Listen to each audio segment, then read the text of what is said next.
In this video, I'm going to show you how to create a mark sheet in Microsoft Excel.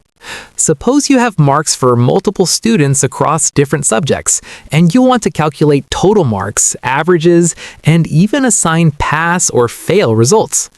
The first step is to organize your data in a table with students' names in one column and their subject marks in adjacent columns.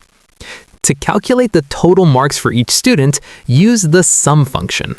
You can either list each cell individually separated by commas, like equals sum B2, C2, D2, or use a range with a colon, like equals sum B2 to D2, which is faster when adding several consecutive cells. Once you've entered the formula for the first student, you can copy it down to all the other students using Ctrl-D or by dragging the fill handle.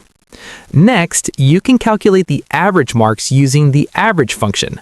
For example, equals average B2 to D2 will return the average for the subjects in that range. This average can then be used to assign grades or determine pass or fail status.